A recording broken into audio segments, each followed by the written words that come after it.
Ça donne envie, hein? Bonjour. Bonjour. On vous retrouve comme souvent pour parler évidemment dans notre trésor des petits gestes qui peuvent aider les autres, les initiatives, les bonnes idées des Français. Alors aujourd'hui, vous nous parlez, je crois, des donneurs de voix. Qu'est-ce que c'est que ça? Oui, alors ce sont des bénévoles qui enregistrent des livres à haute voix pour les aveugles et pour les malvoyants. Alors on peut faire ça depuis chez soi, hein, simplement avec un micro devant son ordinateur, mais il y a aussi des associations qui mettent à disposition des cabines d'enregistrement. Il n'y a pas besoin du tout d'être comédien, Oui. Il faut juste avoir une bonne élocution. Avec Alexandre Raymond et Pauline Juvigny, on est allé voir comment ça se passe et vous allez voir, ça nous a donné sacrément envie. Regardez. Tiens. Mon idée pour la France, je lis à haute voix et j'enregistre des livres pour des personnes déficientes visuelles et ça me paraît s'inscrire dans une démarche de solidarité et de partage à laquelle je suis sensible.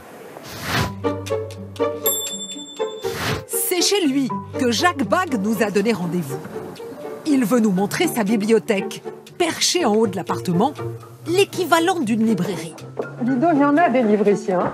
Jacques avoue un plaisir narcissique à la lecture à haute voix. Quand mes enfants étaient petits, j'ai beaucoup d'enfants, je leur ai pas mal lu de bouquins dans leur chambre le soir avant qu'ils s'endorment et c'est un exercice que j'aimais beaucoup. Les enfants ont grandi, mais cette habitude ne l'a jamais Il quittée. prenait la coupe en métal destinée à la combustion, il y versait une dose de poudre. J'aime bien la musique des mots, j'aime la langue française, j'aime bien m'entendre lire, c'est vrai. Un tel plaisir, ça se partage. Une fois par semaine, Jacques Bag prête sa voix. Il enregistre des livres audio pour les aveugles et les malvoyants. Dans ce centre, Valentin a 8, il s'enregistre 1600 livres par an. Je peux prendre la carte? Oui, je vous installe sur la carte.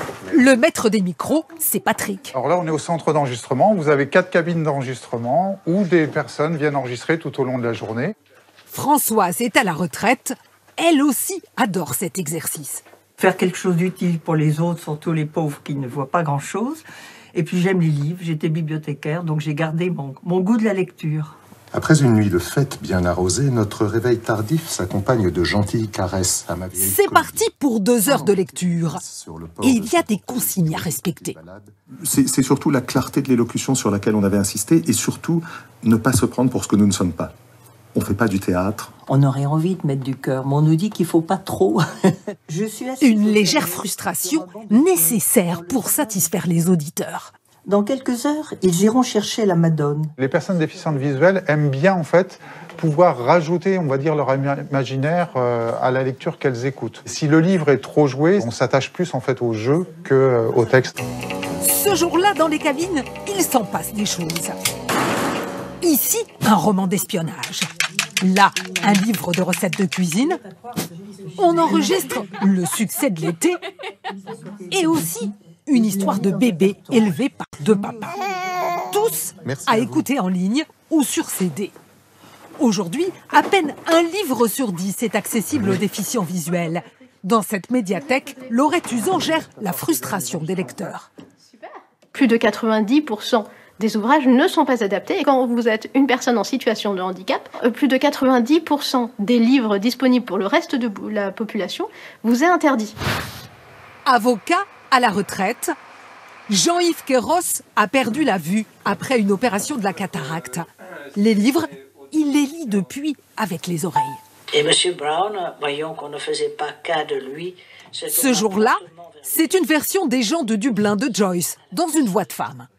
Une jeune femme rouge. Cette personne-là, pour moi, elle est très agréable à écouter. Ces lecteurs généreux, il les remercie.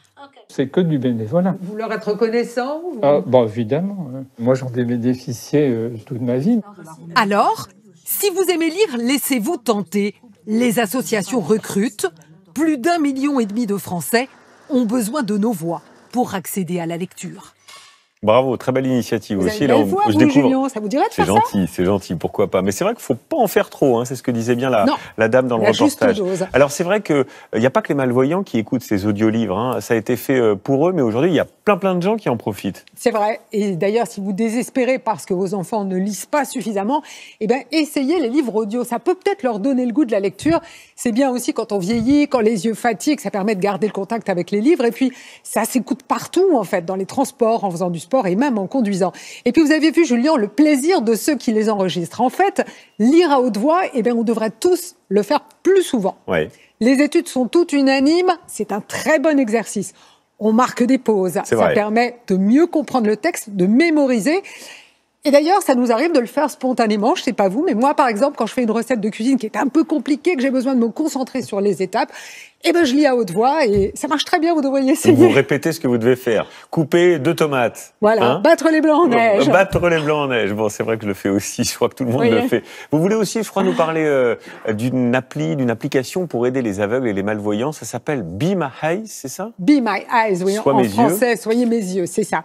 4 millions d'utilisateurs, hein, ce sont des gens comme vous et moi qui s'engagent à aider les malvoyants dans les gestes du quotidien. Tiens, je vous donne un exemple. Vous avez des problèmes de vue, vous cherchez votre chemin dans la rue, impossible forcément de lire les panneaux. Avec le smartphone, vous prenez une vidéo, vous la postez sur l'appli et immédiatement, quelqu'un va vous la lire. Alors ça sert à tout. Hein. Instantanément. Instantanément. Il y a toujours quelqu'un de connecté qui est là pour vous aider. Ça sert à lire les dates de péremption, à choisir le bon produit quand on fait ses courses, à distinguer les couleurs sur les vêtements. Cette appli, elle a été mise au point par un Danois qui a perdu la vue à 25 ans. Elle est gratuite, donc on peut tous la télécharger. Bien, pour aider les autres ou si on en a besoin pour soi-même, si on est malvoyant. Merci.